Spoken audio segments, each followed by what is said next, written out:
Bonjour, je suis Thierry Michy, chirurgien expert en endométriose au CHU de Grenoble. Je vais vous présenter dans le cadre de la web-série Andora les études cliniques et la recherche, à quoi ça correspond. La recherche fondamentale, c'est quoi? En médecine, il existe deux principaux types de recherche, la recherche clinique et la recherche fondamentale. La recherche fondamentale est l'étude expérimentale, le plus souvent en laboratoire ou théorique, afin de mieux comprendre la maladie endométriosique, et notamment son origine et son développement. Ces travaux sont le plus souvent réalisés sur des prélèvements de tissus, des prélèvements sanguins, mais aussi parfois sur des modèles variés d'endométriose au laboratoire. La recherche fondamentale est également une étape clé pour le développement de nouvelles technologies et de nouveaux matériels chirurgicaux.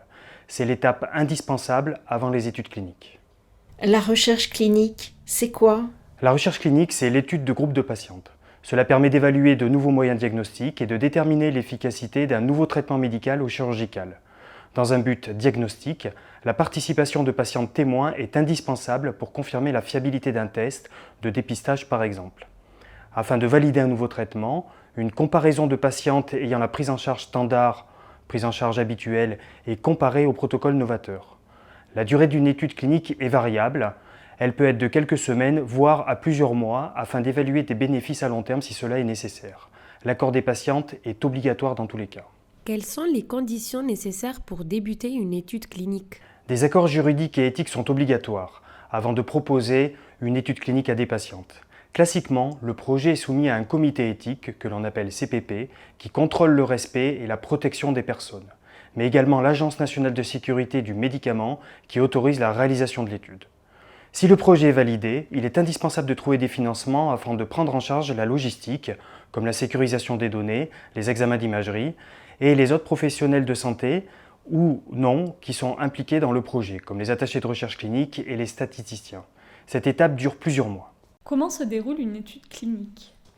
Lors de la consultation, le médecin peut proposer à la patiente de participer à une étude clinique. Il l'informe sur les objectifs et détaille les modalités du protocole ainsi que l'application pour les patientes, comme le nombre de consultations ou d'examens complémentaires supplémentaires. La patiente a un délai de réflexion et si elle accepte cette participation, des documents d'information lui sont fournis et un accord signé est demandé. Durant toute la durée de l'étude, les patientes sont suivies médicalement.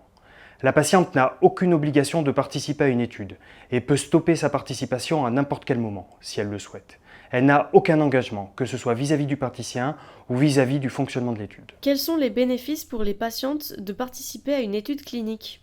Les bénéfices pour les patientes de participer à une étude clinique est principalement de contribuer à identifier des facteurs de risque, valider de nouveaux examens utiles au diagnostic, élargir les possibilités de traitement et plus généralement améliorer la prise en charge de la maladie endométriosique.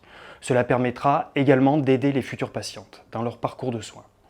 Dans certains cas, les patientes peuvent recevoir un nouveau traitement en cours de développement dont l'efficacité peut être supérieure au traitement standard et elles pourraient donc tirer un bénéfice personnel. Je vous remercie pour votre écoute et j'espère que nous avons pu répondre aux questions que vous posez sur la recherche clinique qui parfois est un domaine bien obscur.